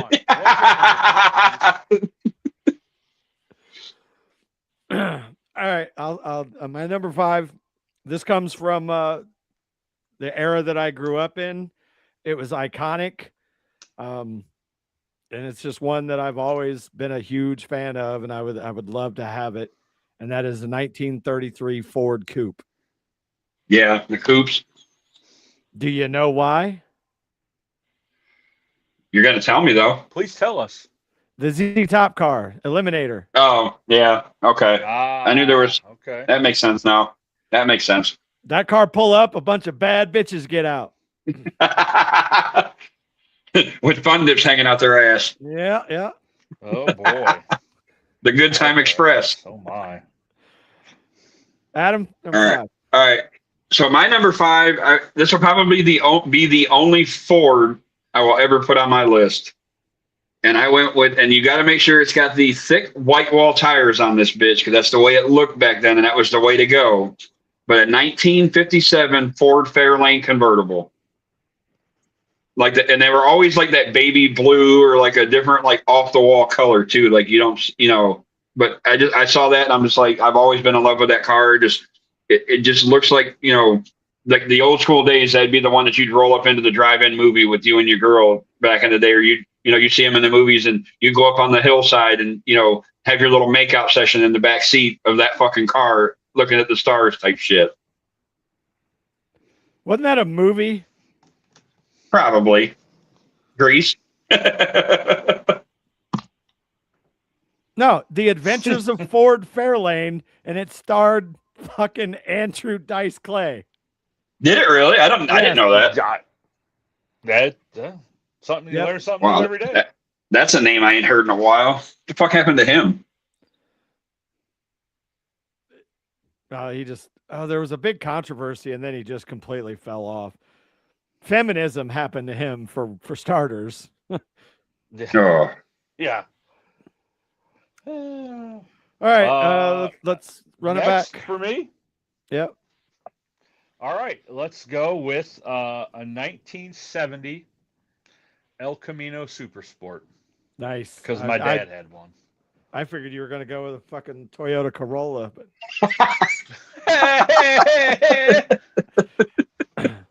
El Camino's nice. Those are hot. I like those. Very different looking. Yeah, for sure. Like, what the fuck? Is it a car? Is it a truck? Yes. Both. Yeah. 2023 Dodge Demon, the Challenger. The Diablo. Yeah, that is a bad motherfucker. Yeah, I saw that for the first time when I went down to the dealership to get my truck, and I walked into the showroom, and it was fucking bright ass fucking red with that Diablo logo or whatever. And I'm like, this is fucking sick. Yeah, I would get the black one with the red fucking highlights. Yeah. Yeah. They said that motherfucker will make you squat in the seat like the minute you stomp on the gas, it fucking throws you back. Like 850 fucking horsepower. It's fucking insane. A street car isn't yet. That kind of Yeah. horsepower in a street car is insane. Yeah. Insane. Yep. Absolutely. Fuck her up, bitch. Yep. All right, I'll probably get a lot of shit for this one, but my number 4, I don't know why, like a lot of people think they're ugly, but I've always been a fan of them, and it's the Mercedes G-Wagon. I don't know what it is about them. I've just always liked them. They're actually a lot more roomier inside than people think for somebody that's as tall as I am, and a lot of this, athletes I see get them, but just something about them I like, and the more than the wife says she hates it, the more I like it. That's the key to a happy marriage. I'm driving. She ain't working. I mean, to be fair, it's called a wagon, but it does look tough. Like And every single one of them fuckers is tinted. Yeah, it reminds me like if a Land Rover and a Jeep had babies. Yeah, literally. And they all sound like turbocharged, and they all sound really nice. Like, when you hear them go by you and shit, they sound good. Yeah. All right, Adam, number 3. All right, this is where we start getting back into it. We start getting old school. I've ever since I started going to the racetrack and watching like the street stock divisions, I've always had it. And my uncle had one that he was building for years ago. But you got to go with the 1982 to 87 Buick Grand National. I knew it before you said it. I almost as soon as you said street stock, and I was like, this is going to be a Grand National. 100%. And it's always, and the thing is I don't like, being that I had the detail experience of like, I detailed cars for 15 years. I hate black cars for that reason, because they're so hard to keep clean and they show everything. But the Buick Grand Nationals, the black with the black wheels, it's just fucking disgustingly sick. And I always fell in love with that car. And I love the marketing of the Buick Grand National, because at the end of the day, it was a fucking Regal. It was a Buick Regal. They just literally souped it up and called it a Grand National. It was a Buick Regal. But it was just so fucking, I've always liked those cars. I don't know what it is. I started doing the street stock thing. I'm like, man, and all those cars, that's what everybody's body design for their race car was either that or it's like, fuck. So I just was always a big fan, and, I got to drive one, and it was just the old school with it. And I've always been a big fan of them. Or its stepbrother, the Monte Carlo SS. Yeah, that's my number 2. So I'll just go ahead and give that out now, since, because fucking car. They are, but they aren't, I guess, you know what I'm saying? But yeah, but you got to go with the 83 to 88 when it comes to the Monte Carlo. Yeah, and talk about a car that just absolutely fell off a fucking cliff. Was the when they updated it and had it, like, when it was like, I don't even remember what the year was. It was just too boxy and too fucking wide. It wasn't the same. Then they killed it and basically, renamed it back to the Impala. Yeah. Well, then I remember, and let's not forget too, when they brought out them fucking, what was it, the Jeff Gordon version, where it was a street version of, like, and it had the 24 on the side. Then it was the Dale Earnhardt one, and then the Junior, whatever. Like it. Yeah. Fuck it. It looked horrible. All right, Shane. Let's go with, it was probably like a late 2000s Chevy Ford Probe with the Z06 in it. Which one? What did you say? The Chevy what? Like Corvette. Late 2000s Corvette with the Z06 in it. Okay. My buddy that grew up right down the street from me, that was his first car, was the Corvette, Chevy Corvette. Fucking ugly car. All right, my number 3, a 2024 Ford F-150 Raptor. 750 horsepower on a fucking pickup truck, 0 to 60 in 3.5. Well, see, the only problem with the Raptor thing is now is that it came out as the truck, which I always loved the truck. Don't get me wrong. But now they got the fucking Raptor Bronco. They got the Raptor this. Like, everything's a fucking Raptor version now. They should have just left it as the truck. Yeah, that's why I was specific with that 2023 version of the F-150. Yeah. Those Broncos are fucking god-awful ugly. Yes, they are. Wasn't there, I think they even redid it where it's a Ranger is a Raptor now, too. They Probably. might Probably. Yeah. Kind of like the SRT with Jeep and Dodge. They basically make an SRT fucking everything now. Yeah, pretty much. You guys got to go and do your number 2s because I already gave you mine. My number 2, I didn't realize how many fucking Fords I had on this list, but my number 2 is also a Ford, and it is a car that I liked before the movie, but I'm going to say a name that is from a movie, and you'll know exactly what I'm talking about. A 1969 Ford Mustang Fastback, a.k.a. Eleanor. Yep. That was a indeed. bad motherfucker. I'm surprised nobody said that, what was it, the Super Hornet would be on their list. It could be, granted, there's still a number 1 to go yet. Well, I assure you that's not on my list. Anybody got what was it, the Pacer? Yeah, Mercury Pacer. My number 2 is 1968 Chevy Chevelle Super Sport.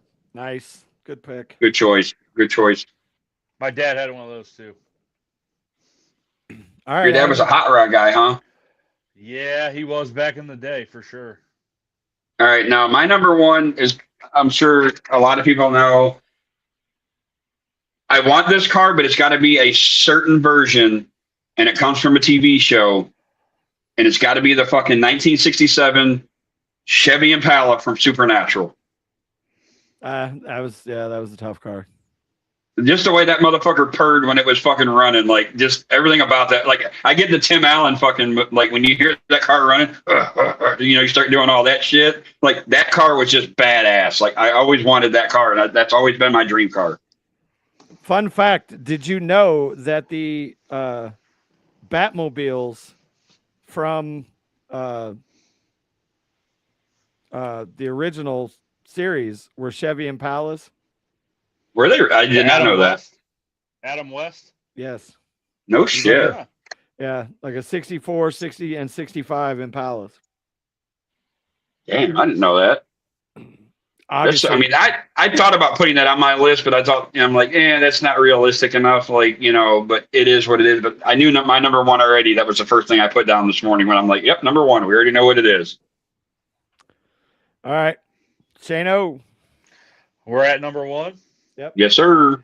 It is the 1983 Chevy C10.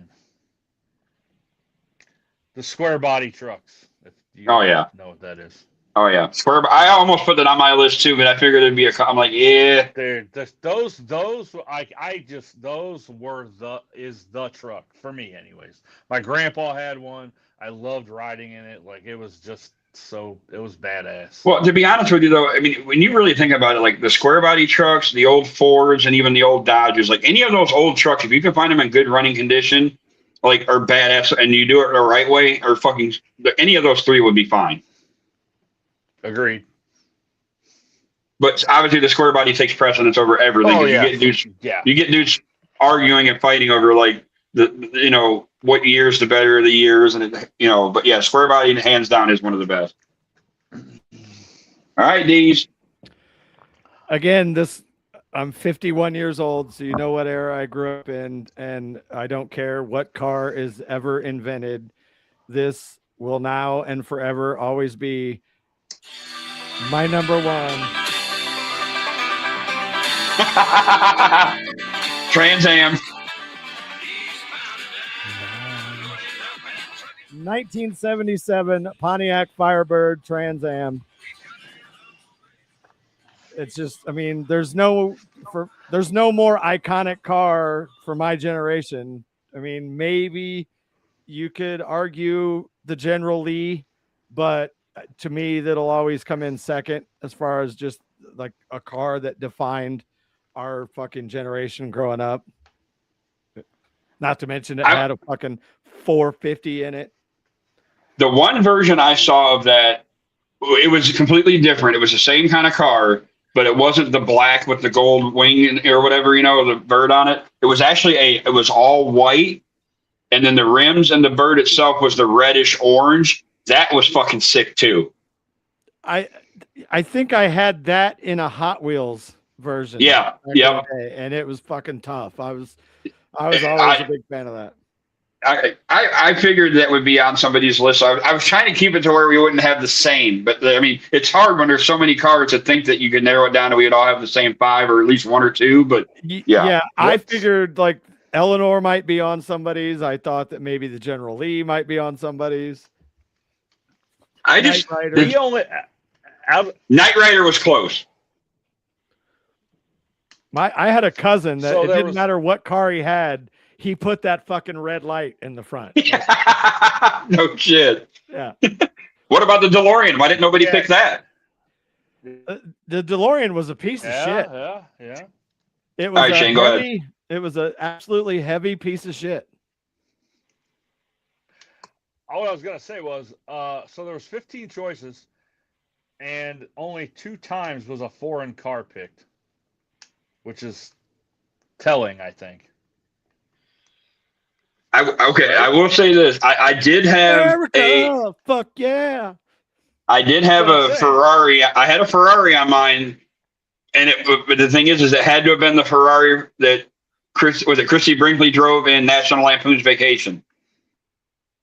Christy Brinkley wasn't in a Ferrari. I believe who's- she was in a Lamborghini. Oh no! Was it a Oh, Vacation. You're right. Vacation. Yeah, that because was she a pulls up Ferrari. next to him. Yeah, she pulled up next to him, and he was doing all the dancing and shit.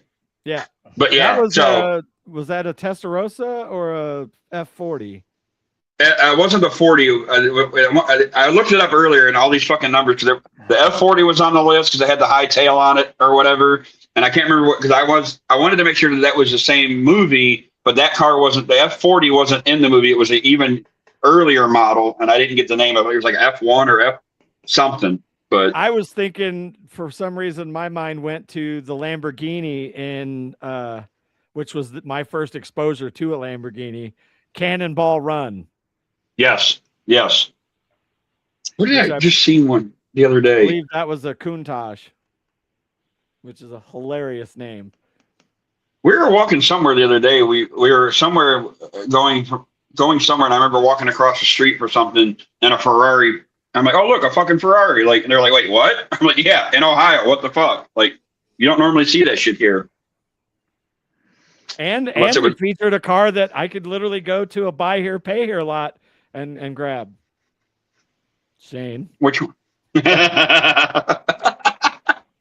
Leave it to Shane to have one that Deez is gonna fucking critique. To be fair, Hey. look, if you put the money into said Honda Civic, it can be a Yeah. bad little motherfucker.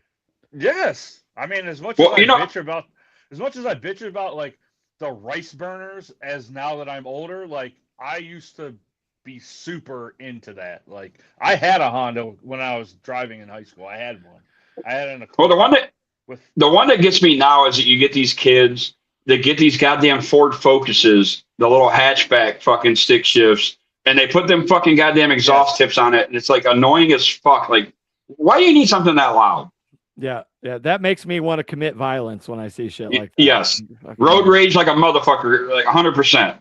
Yeah. My very Now- first car that when I was 16, I got it off my uncle, was a 1963 Chevy Impala, 2-door hardtop, had a 400 big block engine with a 350 turbo transmission, which unfortunately we blew up the 400 on day 3. So I had to put in a 307. And then my cousin jumped over a highway, like straight up Dukes of Hazzard style, while we were playing car tag, and basically bottomed out the transmission, and I couldn't shift out of first gear. And my dad was so pissed that he made me drive that to fucking school for the next like 2 months. Mind you, I live 15 miles from my fucking school because I lied about my address, so I didn't have to go to the local farm school here. I drove into town. In the winter, top speed, unless I'm on a hill, was like 15 to 18 miles per hour in a fucking God. Impala that didn't have heat. Love it. I love Good it. God. Now, and that's the thing. Like, I remember my first car, my dad tried to get me, and I said it was so fucking hideous because it was one of them things where like one of our old aunt relatives or his aunts had passed away, and it was kind of like they were just giving the car away, and it was a guy. I don't remember the year, but it was a fucking Ford Fairmont, and that motherfucker was dookie shit, two-tone brown. I said I would fucking walk before I drive that bitch.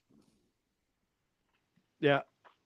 My But- car when I was 18 was an 87 Mitsubishi Mirage, which was just a little compact shit Yeah. box that looked like nothing. However, this was a special order from Japan that came with a turbo that you couldn't get in the United States. So when I tell you in first and second gear, nobody street legal could touch me, I'm not shitting you. That fucking car between first and second gear would leave anything standing still. Once I got in the third and hit like 60, 70 miles an hour, then you could catch me. But street light to street light, you're fucking done. That fucking car was literally you blink and you're at the next block. Like, I had so much fun with that car, like downtown Peoria, Illinois. Me and my cousin was just cruising, not even fucking around. Pull up to a stoplight, and it was like an 89 or 90 Camaro RS, and he starts revving the engine like he's a badass. I'm in a Mitsubishi, didn't even look his way just because he saw two younger kids in the car. And I just looked over at my cousin. I said, watch this. That fucking light turned green. I'm gone.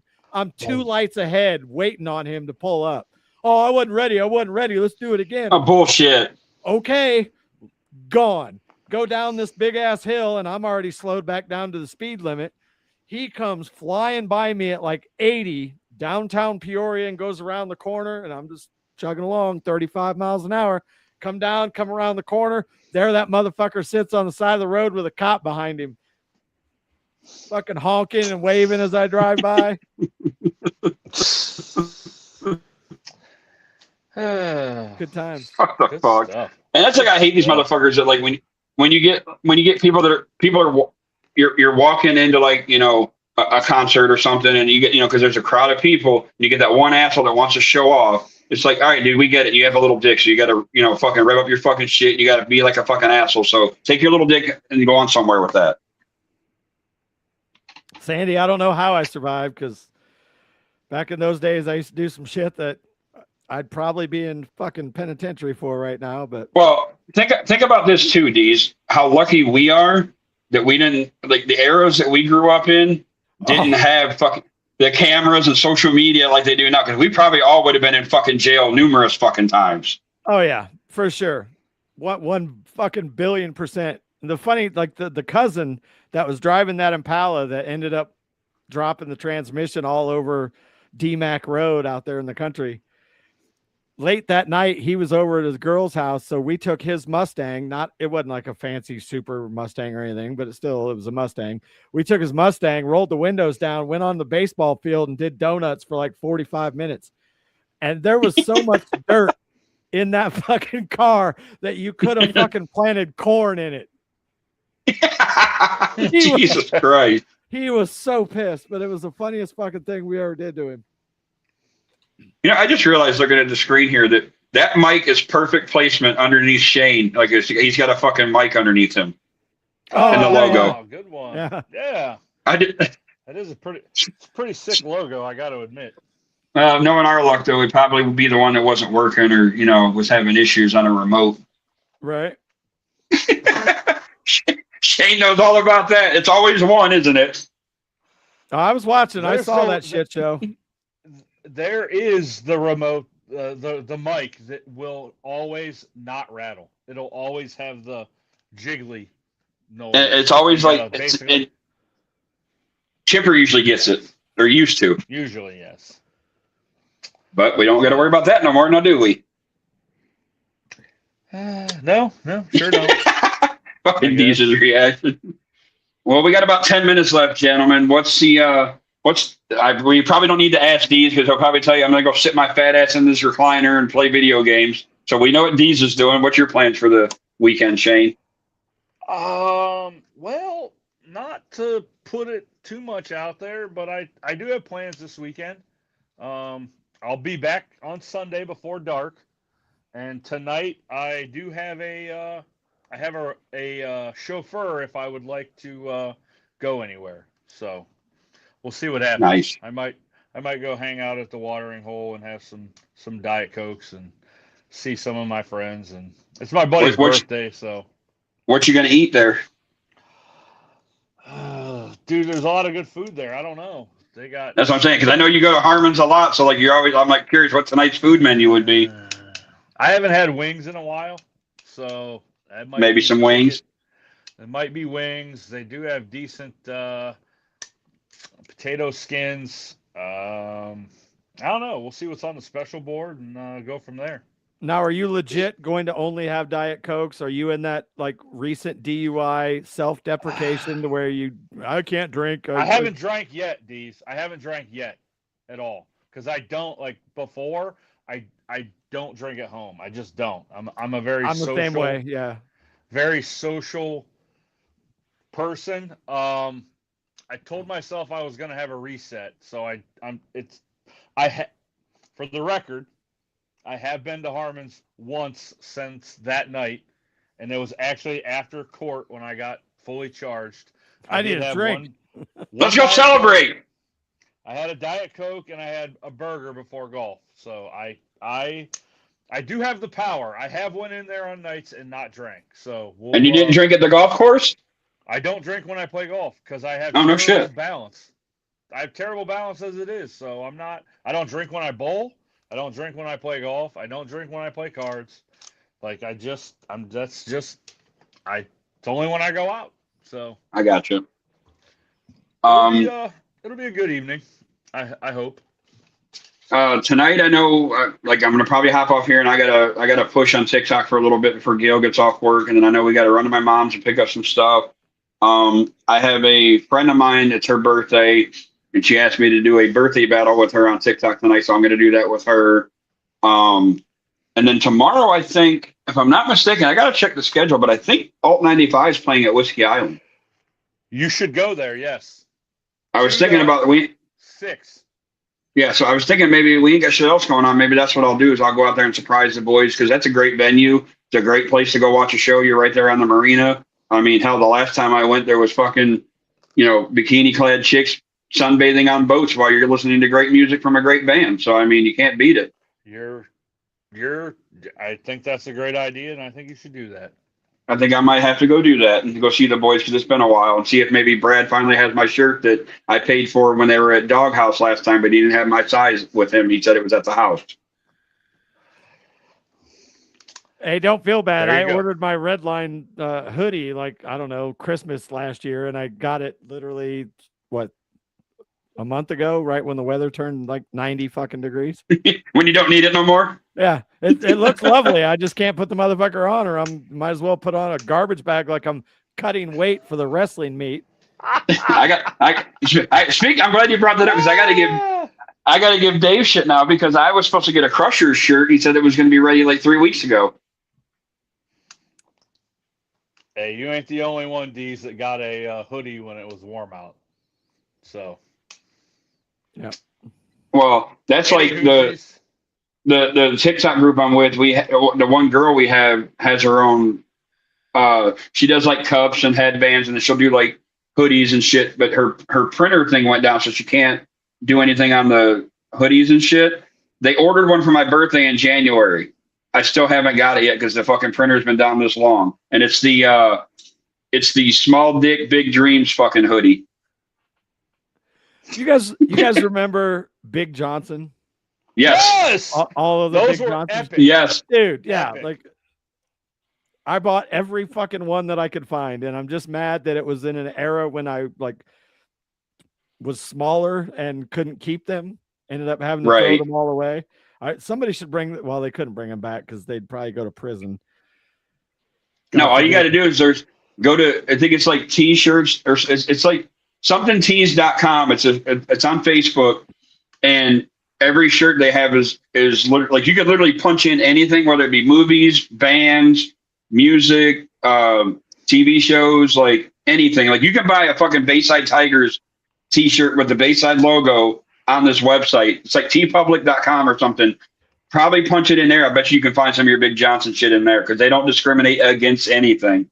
There used to be a site, and it might still be there. I haven't checked it in a while, called tshirthell.com. Oh my. If you want to offend some people, go to that site. Sign me up. I had a shirt that I used to wear when I bartended that said, "Thousands of my potential children died on your daughter's face last night."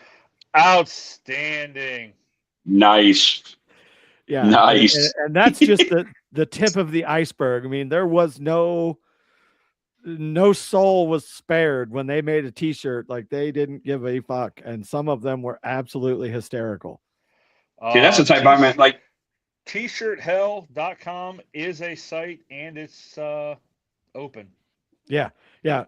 Peruse that catalog in your spare time. I don't want to get down that rabbit hole. I'll be on there for hours. Yeah, and you will, because it's just unbelievable, the shit that they have. Well, and that's why I got in trouble like a little bit too. I'm not in so much in trouble, but like I get a lot of the shirts off the TikTok shop because you'll find deals where they're like $250 for the fucking shirt, and if it's my fat ass. So I'm all for it when it's only like $3 and then like $4 in shipping. Fuck yeah, sign me up. But I got one that's it's Abe Lincoln on it, and it says Ford's Theater, don't recommend, and it has 1 star. I used to work with a guy that was his go-to every time like something shitty happened at work. He'd be like, "Well, other than that, Mrs. Lincoln, how was the rest of the show?" You guys read that? Wow. There you go. There you go. They used to have one that said "I" and instead of Heart, New York, it was "I" and a plane, New York. Wow. Oh Yeah. my goodness. Like they just didn't give a fuck. Like nobody was safe. See, I like that shit that when you walk past somebody, they look at your shirt and they just laugh and you always, I've gotten so many compliments off the shirts I've got off TikTok because like the Mountain Dew one gets people too. Because I was a smart ass because it was Lent and we were serving dinners at the Moose and I wore that shirt for a Friday night dinner and I got so many fucking people laughing and complimenting me like, dude, that because it's Mountain Dew, but it's in the Mountain Dew colors. And it's got fucking Moses standing there with the fucking tablets of like the 10 Commandments. And it's just all in the fucking, and it's got a mountain behind it. And it says Mountain Dew. People thought that was the funniest shit ever.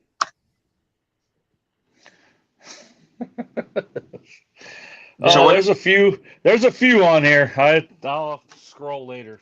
Yeah. Now, with this week coming up, what's everybody's looking? I mean, granted, we'll talk more about it next week, but does anybody have any plans for the 4th right now?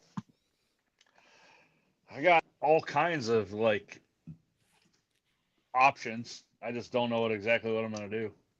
For sure at night on the 4th, I will be at my dad's because my brother loves to blow shit up. So, hell yeah. I'm helping somebody move. Ooh, sorry to hear that. Make sure you got a dolly. It'll be worth it. Did you ever notice like when you help people move and then like they open up the back of the fucking U-Haul and they got all this shit and you're like, all right, where's the dolly? Like, oh, we ain't got one. The fuck? Yeah, what are you thinking? Yeah, what are you doing? You got to work smarter, not harder. This is how this works. Yeah. You know. But anything else in closing, gentlemen? Yeah, there's nothing I hate more than moving. But are we gonna? That's a wrap for me, boys. Are we doing one Saturday morning? Yeah. I was gonna. I don't see why not. I mean, unless anybody's got plans. I don't have. That's something we 10 in the morning. So we can discuss it throughout the week. All right. Yeah. That's what we got to chat for. Right now, I'm in. Perfect. All right, boys. Shane. See y'all later. I'm Deez. Thanks for tuning in. Follow us on Facebook, YouTube, all that good shit. We will see y'all next week. Have a good weekend. Bye. Redline Network introduces our newest partnership, Outlaw Light. Outlaw is crafted for all of the beer drinking patrons of America.